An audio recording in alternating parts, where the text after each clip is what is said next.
This is going to be a quick and dirty video because a lot of you have been asking me about the Fenix 8. Is it in a place where you would buy it now? Is it stable? Is it okay? If you watched my earlier videos, you saw some of the issues that it's been having. I have to say that today is November 21st. I have the firmware 11.9.0, I believe, on here, and it is much better than it was. The Fenix 8 is much better than it was, and if you want to get a Fenix, you want the top of the line Fenix, I think this is in a place where you can get it. I think it's in a place where it should have been when it first came out. Now, that's not to say that there's no issues. And when I look back on the log of issues and bugs that have been addressed, I think we're up to like 190 with the latest beta, 195, somewhere around there. And I have experienced some bugs on this. I still get the random reboot, but it's nothing, or it doesn't happen in an area that's like mission critical, like when I'm in the middle of an activity or saving activity, the thing reboots. This is happening when I'm going to like map manager and different, weird, deep, dark corners of this watch that probably most people won't go to. And a lot of people said, I'm not having any problem. And I didn't really have any problem with my Fenix 8, just using the daily, features like sleep tracking and looking at the morning reports and tracking a run. Things like that worked fine. It wasn't until I got deeper into like the navigation and different functions that I noticed that there were problems, and I would get things like restarts. But so far, I have not had any mission critical restarts, and that's the main thing for me. If your watch is not going to record your activity correctly and restart and you're going to lose it, well, what's the point of this whole exercise here, right? That said, there are still some issues. If you go to the Garmin support forum, some people are experiencing battery drain. I think there's like this, the dimness thing is still happening.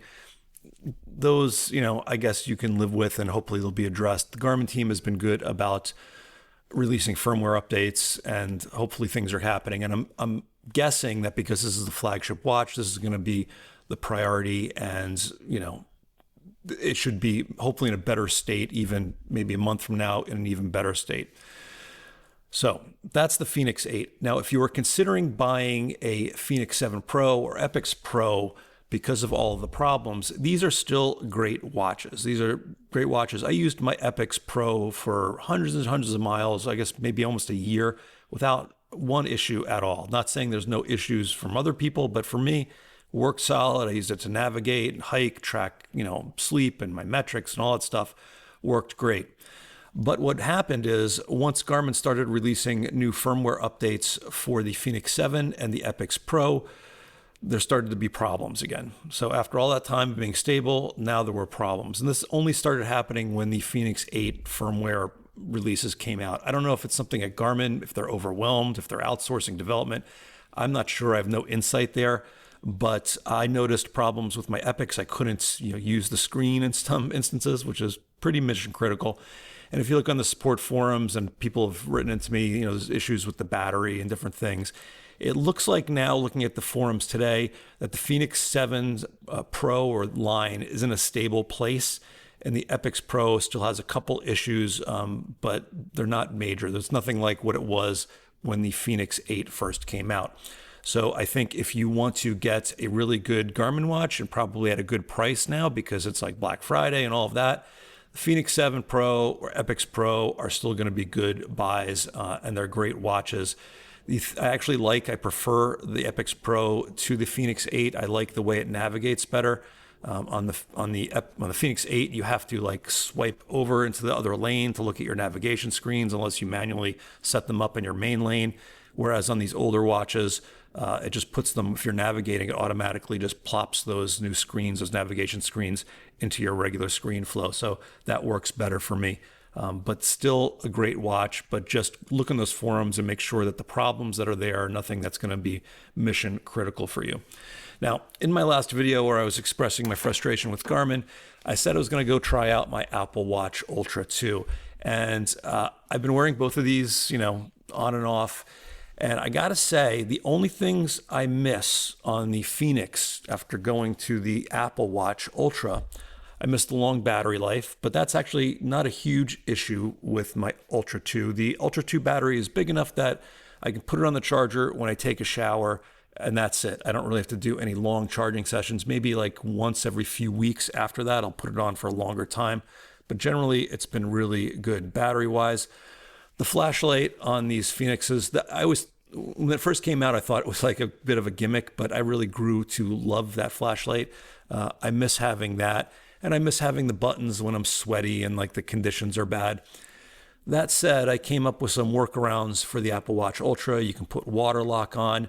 You can actually control the Ultra 2 with these tap gestures and just make it go through the screens, which has been great. And I've been using an app called Footpath for my navigation, and I like it much better than anything on the Garmin. It doesn't have all of the offline maps preloaded on there, what you have to do.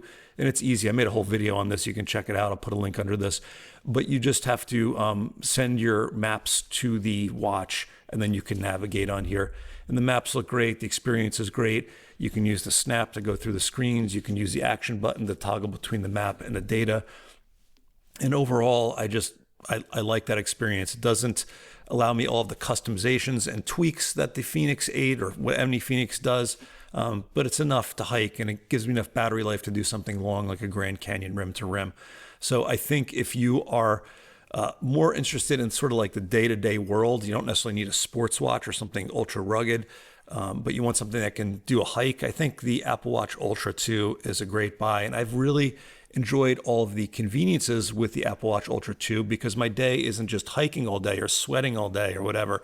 I'm doing videos and I'm working and I'm doing other things, and having all the conveniences like the offline Siri on here where I can add a task, when I'm out of cellular range, and I can add a note, and I can, go through the screens like this, or I can take a call. All of those are handy. They're conveniences. They're not mission critical for anything, but they're handy and it works for hiking. I have the Athletic app, which I actually prefer to what Garmin gives me in Garmin Connect. It's real easy to read and it's sort of more common sense than Garmin. It just says, we recommend doing this workout, or here's your exertion versus your recovery. Just real simple graphs, and I think it works well, and it's enough for what I have. And the Vitals app on here is good as well. But overall, this is good. And you might be asking about offline maps of the continent, right? Because the Fenix 8 has all of the continent loaded, and I never have to like load offline maps to this. And I always thought that was a great thing. And I liked that ability in case of an emergency, because if I'm in an emergency and I have to bail out or go to a hospital or a trailhead, I can just route on the fly with the watch. And you can't necessarily do that, at least easily, on the Apple Watch. But what I found is if you just download offline maps for that area using the Apple Maps function, you can go on there and see them in Apple Maps. You can see where the roads and the trails are, and you're not going to get turn-by-turn directions like turn left in 400 feet, but you can see whether you're on the trail or not, and you can just look at that and make some decisions on where you need to go. So it's not, it's not all awash in the map department. At least it's much better than it used to be with the Apple Watch. So that's a big thing. And I'll tell you the deal breaker for me. This is what I always come back to when I'm thinking about whether I should do the Apple Watch as my daily watch or the Fenix. The Apple Watch has something called fall detection and crash detection. So if you fall, it'll trigger an SOS. I've never had to use this. I like that it's there, right? And the SOS will call 911 on the watch. If you have cellular, do it on the watch. If you have a phone, it works just with the iPhone as well. But what I really like is that if it can't get through via 911, via cellular, it'll default to my iPhone's satellite connection. Now, optimal satellite, you're pointing it, right? But as you've seen in my old videos, I have just laid it on the ground and it does connect to a satellite. Maybe not optimally, but it will work over time. And I like that if I'm out on the trail and I drop down because I have a stroke or a heart attack, that this will detect it potentially and then send an SOS via satellite. That's a big deal. Or I'm driving to a trailhead in the middle of nowhere and somebody like almost swerves into me and I run off the road and I'm unconscious. Car crash detection hopefully will take care of that. That's a big deal for me. And that's something the Garmin doesn't have. And I don't know why. If you have a Garmin InReach paired with a Fenix watch, it should have some kind of fall detection. That seems like a no-brainer, but for whatever reason, they haven't done it. And obviously the Fenix doesn't have a cellular connection, so it doesn't work that way. If you have a Forerunner LTE 965 LTE, it does have a version of this thing on the Apple. But as a daily watch, I've been using the Apple, and my plan moving forward is to use the Apple. And when I come to a situation or maybe the conditions are sloppy, or it's a really long hike, or whatever it might be, I will use a Fenix, or an Epix.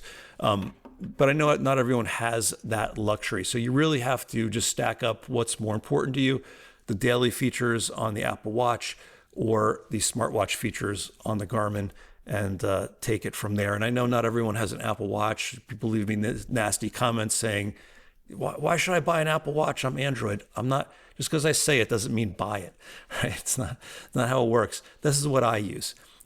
If you have an Android, maybe a Fenix might make more sense for you, or maybe something like a Pixel 3 or the Galaxy Watch Ultra that I just recently reviewed. So, obviously you need to use a little judgment. I'm not telling you to buy these things, but that's what I have. If you want a Fenix 8, I'd say this is the time to get it. If you want a good, more inexpensive, really good watch, this is the time to get a Fenix 7 Pro or an Epix Pro. And if you're just thinking about getting a smartwatch or a watch that you can use day to day, but also do long hikes, I think the Apple Watch Ultra is a good choice. Ultra 2, this is the one I have. All right, guys, any questions, any experiences on your own, just leave me a comment, and thanks for watching. I will have more videos coming soon about how to use your Apple Watch, how to navigate with this guy, and a bunch of other stuff. So stay tuned for that.